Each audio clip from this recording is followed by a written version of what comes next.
tout le monde. J'espère que vous voulez passer un bon moment dans la louange, dans l'adoration. On prend ce premier chant qui dit « Viens, ne tarde plus, adore ». Je veux vraiment donner mon cœur, donner mon temps aussi, lui dire que on est là et qu'on veut vraiment lui dire merci, mais avec un cœur disposé.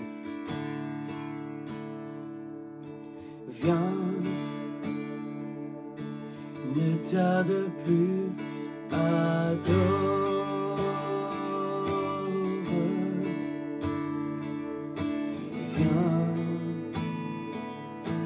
ne tarde plus, donne ton cœur. Viens, tel que tu es, adore.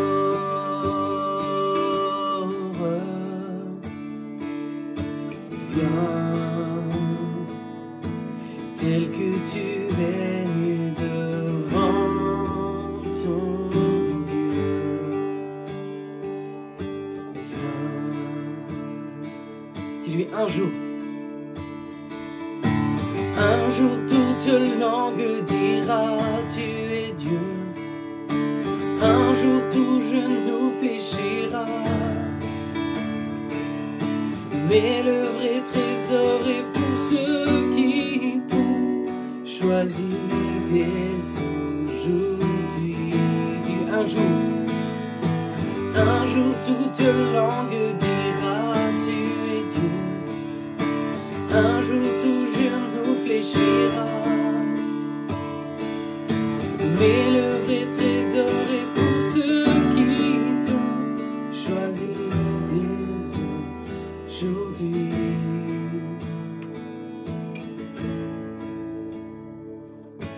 Viens, ne tarde plus, adore.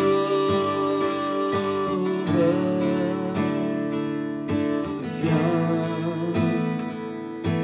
ne tarde plus, donne ton cœur. Viens, tel que tu es, adore.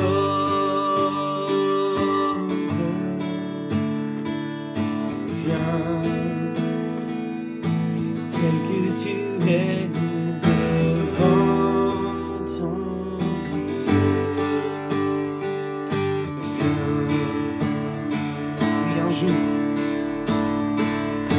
un jour toute langue dira tu es Dieu. Un jour tout genou fléchira, mais le vrai trésor est pour ceux qui t'ont choisi dès aujourd'hui. Dis-lui un jour toute langue dira tu es Dieu. Un jour tout genou fléchira, mais le vrai trésor est pour ceux qui t'ont choisi dès aujourd'hui.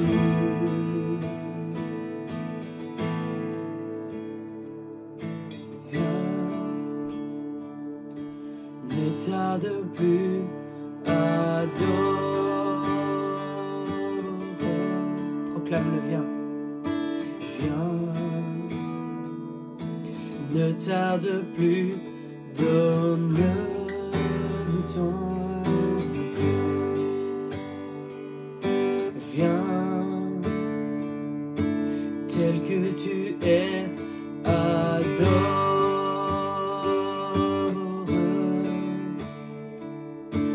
Viens, tel que tu es devant ton Dieu.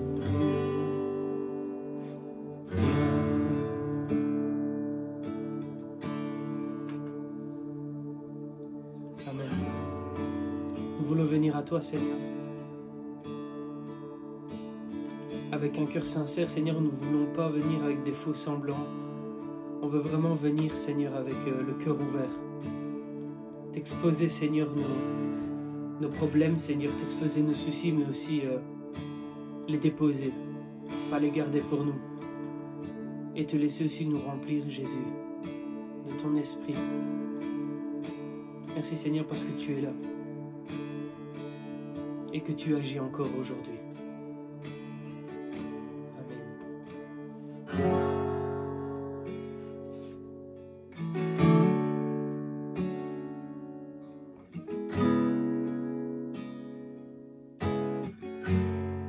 On veut lui dire que son amour, c'est tout ce qu'on veut dans nos vies.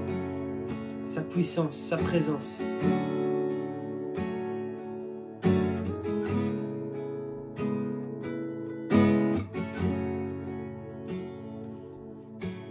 Ton amour et ta puissance,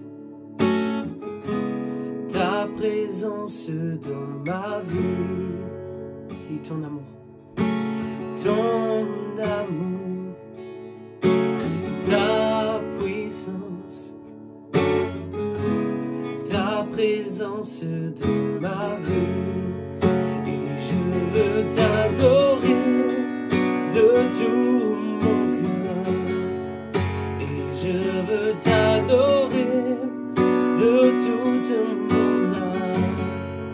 Et je veux t'adorer de toute ma force, car tu es mon Dieu. Oh, tu es mon Dieu. Dis-lui ton amour,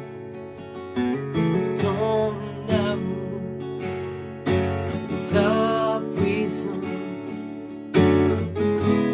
ta présence dans ma vie, ton amour,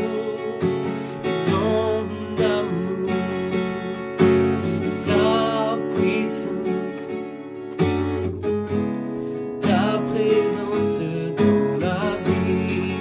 Et je veux t'adorer de tout mon cœur. Et je veux t'adorer de toute mon âme. Et je veux t'adorer de toute ma force, car tu es mon Dieu. Tu es mon Dieu. Et je veux t'adorer de tout mon cœur. Et je veux t'adorer de toute mon âme. Et je veux t'adorer de toute ma force, car tu es mon Dieu. Oh, tu es mon Dieu, car tu es mon Dieu.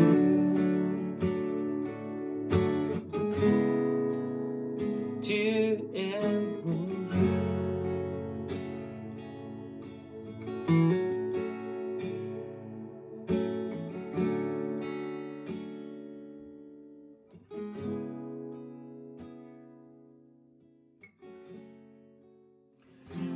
Je voulais prendre ce chant qui dit tu ferais un chemin. On ne l'a jamais chanté à l'église, il me semble, et c'est un chant très simple. Mais je voulais vraiment le prendre parce que il s'adapte à toute situation. Et il montre aussi que Dieu est le Dieu des miracles et qui ferait des chemins là où on pense qu'on est dans un gouffre. Il y a un chant aussi qui dit il est le Dieu des montagnes, mais il est aussi le Dieu des vallées. Et on veut vraiment mettre notre confiance en lui, parce qu'il est celui qui ferait un chemin et qui tient ses promesses. Amen. Tu es là, présent parmi nous. Je t'adore, je t'adore. Tu es là, agissant parmi nous. Je t'adore, je t'adore. Tu es là, et tu es là, présent parmi nous. Oui, je t'adore, je t'adore. Tu es là parmi nous, je t'adore, je t'adore. Tu feras un chemin, tu ferais un chemin au Père des miracles. Tu tiens tes promesses, lumière dans les ténèbres. Mon Dieu, c'est ce que tu es. Oui, tu ferais un chemin au Père des miracles. Tu tiens tes promesses, lumière dans les ténèbres. Mon Dieu, c'est ce que tu es. Et tu es là, et tu restaures les cœurs brisés. Oh, je t'adore, et je t'adore. Et tu es là, tu restaures les cœurs brisés. Oui, je t'adore, oui, je t'adore. Tu transformes les vies, et tu es là, transformant toutes les vies. Oui, je t'adore, oh, je t'adore. Et tu es là, transformant toutes les vies.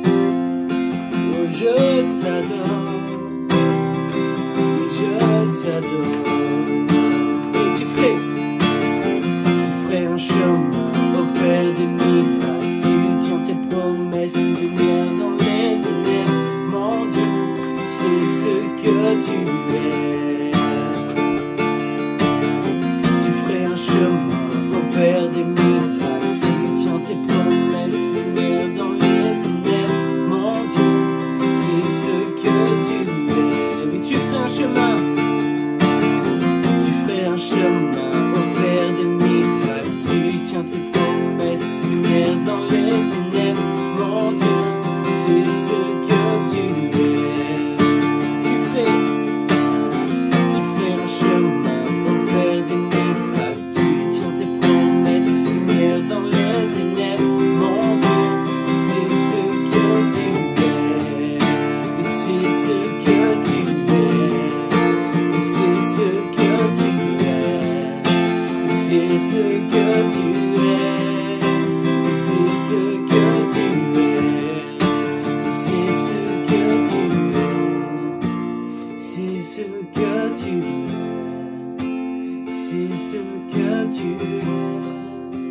C'est ce que tu es.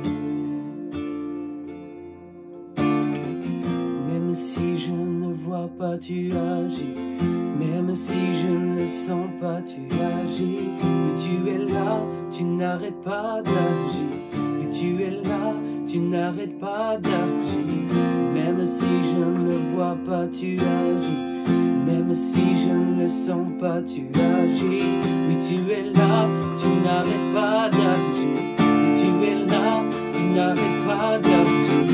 Même si je ne le vois pas, tu agis. Même si je ne le sens pas, tu agis. Oui, tu es là, tu n'arrêtes pas d'agir. Oui, tu es là, tu n'arrêtes pas d'agir. Même si je ne le sens pas, tu agis. Même si je ne le vois pas, tu agis. Oui, tu es là, tu n'arrêtes pas d'agir. Tu es là, tu n'arrêtes pas d'agir. Oh, et tu agis, Seigneur.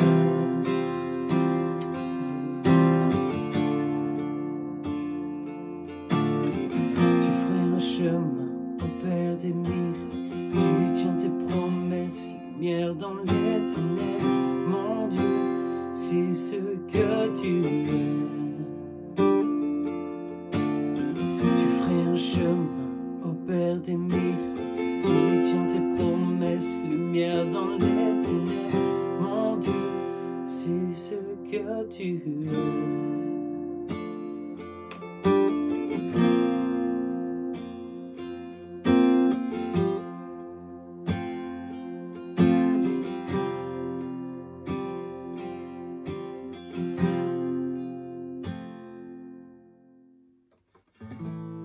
pour terminer ce moment de louange, on va prendre ce chant. Esprit du Dieu vivant, rafraîchis mon être entier. Que ce soit une proclamation aussi pour cette semaine, que nous soyons remplis de l'Esprit Saint. Alléluia.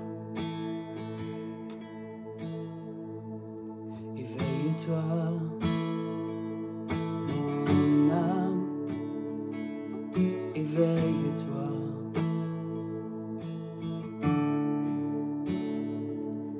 Recherche, aspire, désire.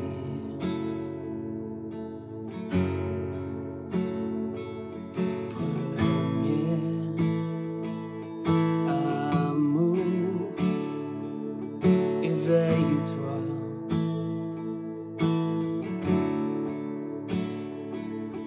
ranime en moi le zèle.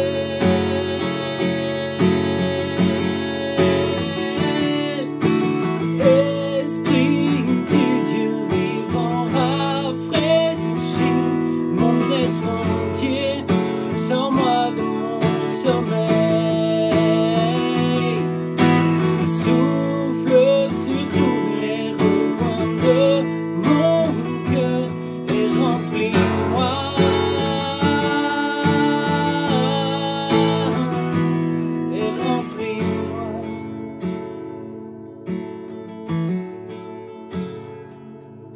Éveille-toi, mon âme, éveille-toi.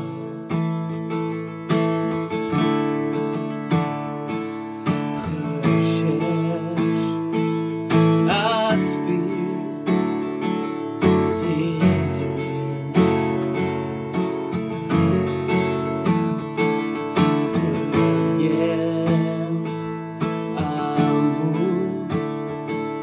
Éveille-toi,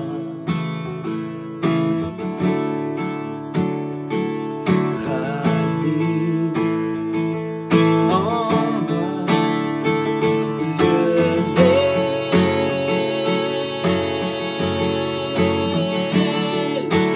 Esprit du Dieu vivant, rafraîchis mon être entier, sors-moi de mon sommeil.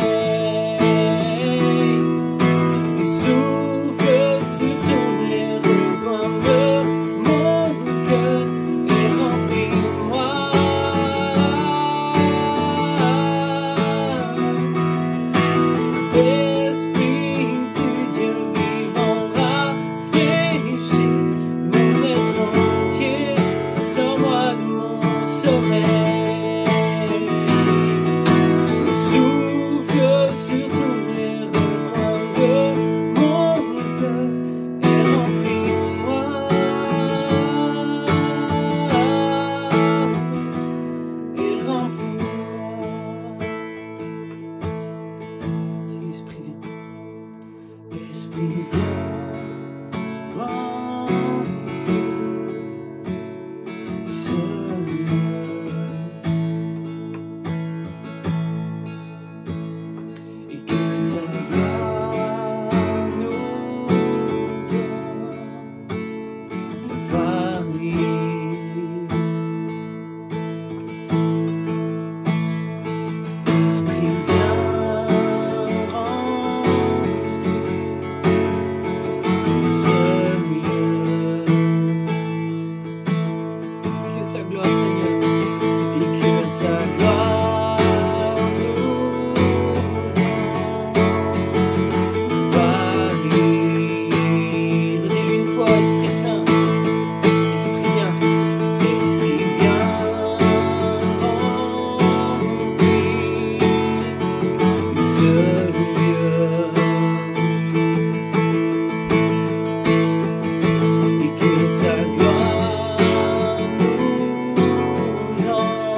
être entier, sors-moi de mon sommeil. Souffle sur tous les recoins de mon cœur et remplis-moi. Et remplis-moi.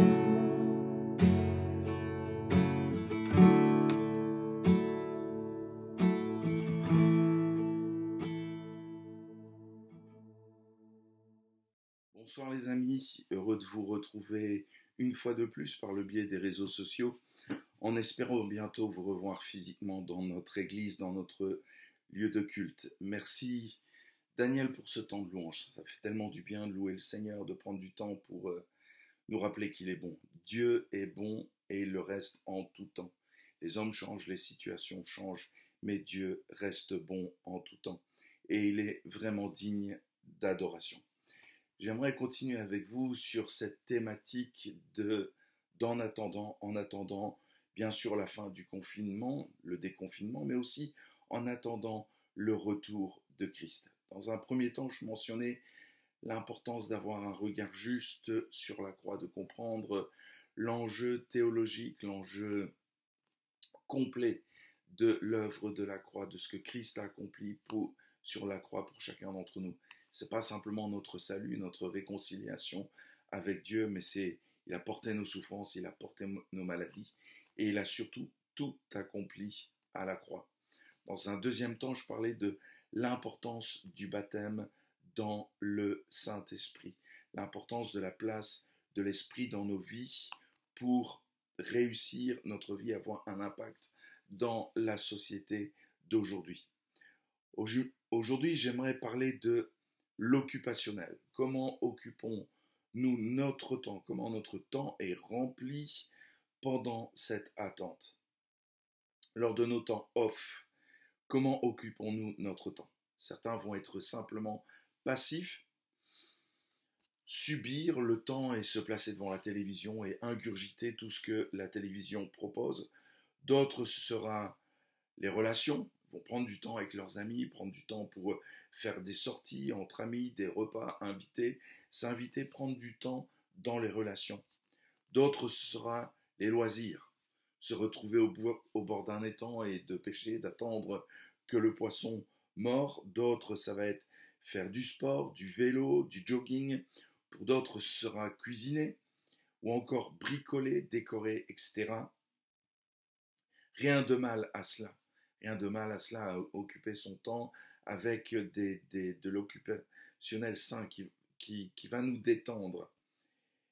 Mais voyons comment Paul encourage son ami Timothée, son collaborateur Timothée, à attendre spirituellement correctement. Et il va écrire dans 1 Timothée 4, en attendant que je vienne, parce que Paul avait ce souci de venir, de rencontrer Timothée là où il se trouvait dans son église. En attendant que je vienne, applique-toi à lire les Écritures dans l'assemblée, à encourager, à enseigner. Ne néglige pas le don que tu as reçu, celui qui t'a été donné d'après une prophétie lorsque le conseil des anciens a posé les mains sur toi. Occupe-toi de ces choses, donne-toi tout entier à elles, afin que tes progrès soient évidents pour tous. Veille sur toi-même et sur ton enseignement. Mets-y de la persévérance, car en agissant ainsi, tu te sauveras toi-même ainsi que ceux qui t'écoutent. Nul doute que Paul avait espéré rejoindre Timothée alors qu'il est en prison. Il souhaite revoir Timothée et vice-versa. Timothée souhaitait aussi revoir Paul pour avoir de ses conseils et pour revoir ce père spirituel qui l'a formé.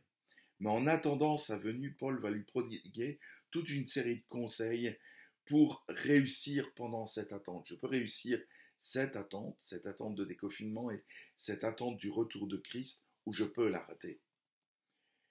J'ai envie de vous dire que ces conseils que Paul donne à Timothée sont valables aussi pour nous aujourd'hui, pour nous qui attendons la venue de Jésus. Le premier conseil que Paul va lui donner, c'est la lecture de la parole de Dieu. Pour réussir notre vie, plus que jamais, Nous devons être attachés à la parole de Dieu. Plus que la lire, c'est s'y appliquer, la méditer et la mettre en pratique. Dieu donnera cette parole à Josué pour l'encourager dans Josué 1, versets 6 à 8, parole que nous reprenons souvent.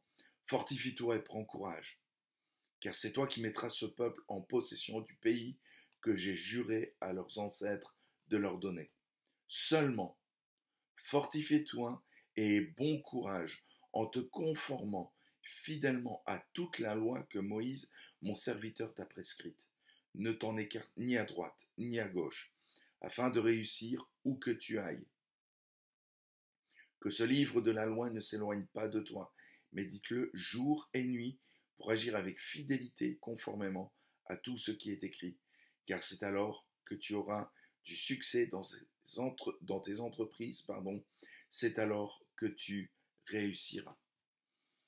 Dieu dit à Josué clairement que la réussite de sa vie, la réussite de son ministère, la réussite de son leadership sera marquée par la méditation de la parole et surtout de la mise en pratique dans sa totalité, dans sa globalité. Pas une partie, pas ce qui arrange Josué, pas ce qui lui fait plaisir, mais dans la globalité. Méditer la parole de Dieu, c'est être amené à connaître toujours plus Dieu, son plan pour notre vie, mais c'est à coup sûr réussir notre vie. Vous voulez réussir votre vie? Mettez la parole de Dieu en pratique. C'est pas plus compliqué que ça. C'est connaître et entrer dans les projets de Dieu. Comment je peux connaître les projets que Dieu a pour ma vie si je ne lis pas la parole de Dieu, si je ne prends pas du temps avec Dieu? C'est impossible d'entendre Dieu me dire au travers de sa parole ou dans une relation, dans la prière, si je ne prends pas du temps avec lui. C'est impossible. Méditer la parole de Dieu, c'est aussi connaître l'éthique de Dieu, ce qui est bien, ce qui est mal. C'est être conseillé pour réussir sa vie. C'est pas simplement une vie professionnelle, mais c'est la vie affective. Trouver le bon conjoint, réussir sa vie professionnelle, réussir sa vie spirituelle, c'est réussir son passage sur la terre et être heureux. Parce que nous sommes que de passage. Paul encourage aussi Timothée à partager son amour de la parole de Dieu avec les autres, de transmettre cet amour de la parole de Dieu. Ce n'est pas simplement pour lui, mais c'est transmettre aux autres. S'édifier mutuellement. Combien de fois nous retrouvons cette parole, cette expression dans la Bible, les uns les autres? S'édifier les uns les autres. Encouragez-vous les uns les autres. Donc c'est une dynamique, une réciprocité. Je communique aux autres ce que je découvre dans la parole de Dieu, ce que Dieu me donne au travers de la parole, et je vais recevoir aussi vis-à-vis des autres. Nous sommes des êtres sociaux. Dieu nous a créés comme étant social, et nous avons besoin de relations. Et les relations, ce n'est pas simplement pour parler de la pluie et du beau temps, comme trop souvent nous le faisons de façon légère. Nous avons besoin de cela, évidemment. Mais si nous voulons aller en profondeur, ce sera aussi au travers de la parole de Dieu. Nous sommes créés comme cela, et nous avons besoin de partager, et besoin de partager notre spiritualité, besoin de partager la parole de Dieu. Que le besoin de partager la parole de Dieu avec les autres soit un besoin vital pour vous, et pas optionnel, mais vital. Quand vous vous rencontrez avec vos frères et sœurs, que vous puissiez parler de ce que Dieu vous a communiqué aussi pendant ce temps de confinement. Paul va parler aussi de quelque chose qui est extrêmement important, c'est l'encouragement. Donc, où il va dire à Timothée, mais encourage, sois une source d'encouragement pour les autres. Encourager, c'est rendre du courage. Rendre du courage. Ce qui veut dire arrêter de se focaliser sur soi-même pour me tourner vers les autres, pour les booster, pour les porter, les supporter, leur donner, leur communiquer quelque chose pour qu'ils retrouvent du courage, du goût à la vie. L'encouragement, c'est un remède contre l'égocentrisme. Quand je parle avec certaines personnes, il n'y a qu'eux qui comptent, il n'y a qu'eux qui souffrent, il n'y a qu'eux qui ont des problèmes, il n'y a qu'eux qui qui vivent des problèmes qui sont des montagnes insurmontables. Et il faut toujours les comprendre, il faut toujours être à leur écoute et les comprendre. Comme diraient les jeunes, elles sont au bout de leur vie. Elles sont au bout de leur vie. Il n'y a rien qui va. Elles sont incapables, tellement focalisées sur elles-mêmes. Je remercie Dieu pour tous ces hommes et ces femmes, soit lorsque j'étais jeune ou adulte, ou dans ce temps de formation, de ministère, ou dans le ministère, qui ont été une source d'encouragement dans ma vie. Pour tous ces enfants de Dieu qui, par leur amitié, par un mot, par un geste, m'ont soutenu dans mon ministère. Oui, il y en a qui souffrent réellement et qui ont besoin d'être encouragés. Mais je sais que parfois, lorsque j'arrête de me focaliser sur ma souffrance, qui est parfois, avouons-le, le reflet d'une frustration ou d'un caprice, lorsque je me tourne vers les autres, je vais être béni. Le fait de donner, c'est recevoir en retour. Me donner aux autres, encourager les autres, je vais être béni également. Encourageons-nous mutuellement, soyons motivateurs. C'est quelque chose qui manque cruellement dans nos communautés francophones, pas chez les anglophones. Les anglophones sont très très forts dans ce domaine, mais dans notre culture francophone, l'encouragement, c'est quelque chose qui nous fait cruellement défaut. C'est pas pour rien que les influenceurs chrétiens qui sont le plus en pointe actuellement sont plus des coachs ou des mentors que des pasteurs. Ils ont plus une dimension de coach et de mentor parce qu'ils encouragent. Ce sont des encourageurs. Ils ont mis une casquette de coach, de motivateur, plutôt que de démotivateur. Et c'est pour cela qu'ils font, en quelque sorte, si je peux m'exprimer, recette. Trop souvent, nous sommes plutôt des démotivateurs que des motivateurs. Encourageons-nous, soutenons-nous. Arrêtons de voir nos points faibles, arrêtons de se focaliser sur nous en croyant qu'il n'y a que nous qui vivons des problèmes.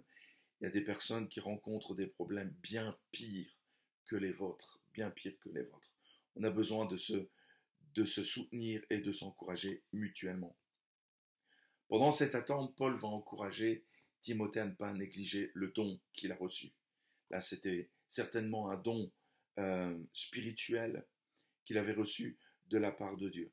Mais il y a les dons spirituels et les dons naturels que la Bible parle, qui sont repris dans 1 Corinthiens 12 et dans Romains 12. Mais connais-tu tes dons finalement que Dieu t'a donnés, qu'ils soient spirituels ou naturels? Connais-tu les dons que Dieu t'a donnés? Que fais-tu des dons que Dieu t'a donnés? Dons artistiques, dons relationnels, dons musicaux, dons spirituels. Que fais-tu de tes dons? Je pense à la parabole des talents où celui qui avait reçu un talent a eu peur de son maître et va aller l'enterrer. Mais ce que je retire de tout cela, c'est qu'un jour Dieu va nous demander des comptes à rendre sur les dons qu'il nous a donnés. Dieu nous a donné des dons, c'est pas pour les laisser au placard. C'est pour les mettre au service des autres, pour les mettre au service de son œuvre. Si tu as reçu des dons musicaux, pose-toi la question par rapport à la louange et à l'adoration, comment tu peux les mettre au service de Dieu? Si tu as reçu des dons manuels, comment tu peux te mettre au service de Dieu? Si tu as reçu des dons spirituels, comment tu vas te mettre au service donc de Dieu par rapport à tout cela? Que fais-tu de tes dons? Trop souvent, nous les mettons à la poubelle. Trop souvent, nous les enterrons. Trop souvent, nous les mettons de côté. Travaille tes dons, mets-toi au service. Après, Paul va parler de l'attitude. Il parle dans un premier temps du faire. Donc, lire la parole de Dieu, la méditer, l'appliquer, s'encourager au travers de la parole de Dieu et ranimer les dons qu'il nous donne. Ensuite, il va parler de l'attitude. Quelle attitude je dois avoir pendant cette attente? Premièrement, il nous demande de nous donner tout entier. Si j'ai un synonyme à donner ou une expression synonyme à donner à cette expression, se donner tout entier, c'est être passionné, être un passionné. Trop souvent, certains commencent dans le feu de l'action, dans l'enthousiasme, et abandonnent en cours de route, découragés, démotivés. Se donner tout entier, c'est être passionné. Passionné par la parole de Dieu, passionné par l'autre, pour l'encourager et le soutenir, être quelqu'un de passionné. Notre attitude et notre investissement doit être source d'encouragement pour les autres par des progrès évidents pour tous. Paul va dire à Timothée que tes progrès soient évidents pour tous. Quand les autres vous côtoient, quand ils vous ont connu et quand ils vous voient maintenant, que disent-ils? Qu'est-ce que dit votre pasteur de vous? Comment vous voit-il? Est-ce qu'il peut dire bien mon frère, bien ma sœur, je suis fier de toi, il y a vraiment des progrès qui ont été faits dans ta vie, que ce soit affectif, émotionnel ou spirituel, il y a vraiment des progrès évidents dans ta vie, ou alors ça va pas, t'as pas à progresser. Qu'est-ce qu'on dit de toi? Qu'est-ce qu'on dit de toi? Que tes progrès soient évidents pour tous, dans la louange, dans l'adoration, dans la prière, dans le service, dans le renoncement à soi-même, dans ta joie, dans ta paix, des progrès évidents pour tous. Ensuite, il dit veille sur toi. Tellement important de veiller sur nous. Paul va dire dans 1 Corinthiens 16 de veiller sur nous de façon importante. C'est important de connaître nos faiblesses, nos points faibles, car c'est là que l'ennemi va attaquer, de connaître nos caractères, comment nous allons réagir dans telle situation. Connais-toi pour être attentif à ta faiblesse et afin d'éviter un écroulement dans ta vie comme un château de cartes. La Bible dit un peu d'assouplissement, et une ruine soudaine s'abattra sur ta vie. Veille sur toi-même. L'Apocalypse rappelle que à celui qui vaincra jusqu'au bout, lui sera accordée la couronne de vie. Donc à celui qui ira jusqu'au bout, lui sera accordée la couronne de vie. Paul va parler de persévérance. Comme je le disais, tellement commence bien, mais s'arrête en cours de route, qui ne persévère pas jusqu'au bout. L'Ecclésiaste dira « Mieux vaut la fin d'une chose que son commencement ». Dieu regarde à notre parcours terrestre et jusqu'au bout. Nous chantons jusqu'au bout, je veux te suivre dans les bons, les mauvais jours. À toi pour mourir et vivre, à toi Jésus, pour toujours, mais jusqu'au bout, la persévérance. Les conseils que Paul donne à Timothée sont des conseils sages que nous devons mettre en pratique pendant ce confinement où nous attendons le déconfinement pour nous voir et vivre notre foi en commun. Mais ce sont des conseils sages que Paul nous donne pour réussir notre vie maintenant, en attendant son retour, en attendant le retour de Christ. Donc pendant cette attente, chérissons la parole de Dieu, encourageons-nous au travers de celle-ci. Mettons nos dons, nos talents au service des uns des autres et au service de l'Église. Servons Dieu au travers de ceci. Veillons sur nos vies. Soyons des passionnés pour Dieu, soyons des passionnés pour son œuvre, soyons des passionnés pour ce qui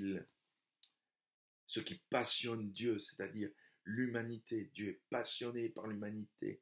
Il l'a prouvé au travers de Jésus-Christ. Ayons la même passion que Dieu. Veillons sur nos vies et soyons persévérants et nous réussirons notre vie. Et nous entendrons Dieu nous dire, bon et fidèle serviteur, entre dans la joie de ton maître. Ne gâchez pas vos talents. Je sais que Dieu vous a donné des talents. Ne les gâchez pas. Ne soyez pas occupés ou trop occupés par les affaires de la vie courante, par vos trésors que vous accumulez sur la terre, au détriment du trésor que vous pouvez accumuler dans le ciel. Alors ne mettez pas vos dons que Dieu vous a donnés à la poubelle, au profit de trésors terrestres, s'il vous plaît. Retrouvez-les et mettez-vous au service de Dieu. Je vous invite à prier ensemble. Seigneur, dans ce temps de confinement, dans ce temps d'arrêt, tu veux continuer de parler à nos cœurs. Parler à nos cœurs au travers de ta parole, parler à nos cœurs au travers des contacts téléphoniques, des relations que nous avons les uns avec les autres, au travers des relation qui commence, mais pas encore dans nos lieux de culte, pas encore dans nos rassemblements publics, mais tu parles déjà à nos cœurs, tu nous renouvelles et tu utilises les réseaux sociaux pour nous interpeller aussi, pour les prédicateurs qui sont dans les réseaux sociaux. Merci Jésus de nous aider à aimer ta parole, à aimer la mettre en pratique, à aimer la partager, à aimer nous encourager, à nous soutenir les uns les autres, à avoir une attitude correcte, à progresser à tous égards, afin que nos progrès soient évidents pour tous, à veiller à nos vies, à veiller à nos faiblesses, à veiller à nos points faibles, à ce que nous appelons parfois péché mignon, à veiller là-dessus afin de ne pas pécher contre toi et contre ta parole, à mettre toute ta parole en action dans nos vies afin de réussir notre vie et d'être heureux. Seigneur, je bénis chacun dans ce temps d'arrêt et que ta grâce soit sur nos vies, que ta paix soit dans nos habitations et que ta joie demeure avec abondance dans nos cœurs par ton esprit. À toi toute la gloire au siècle des siècles, la louange, l'autorité, la dignité, à toi qui es le seul roi et le seul digne de louange, sur la terre, sous la terre et dans les cieux, toi le roi des rois et le seigneur des seigneurs. Amen. Amen. Alors profitez pour vous encourager les uns les autres par un coup de téléphone et apporter un texte biblique à un frère, à écrire peut-être un mot, mais à vous soutenir mutuellement. Soyez bénis et à bientôt.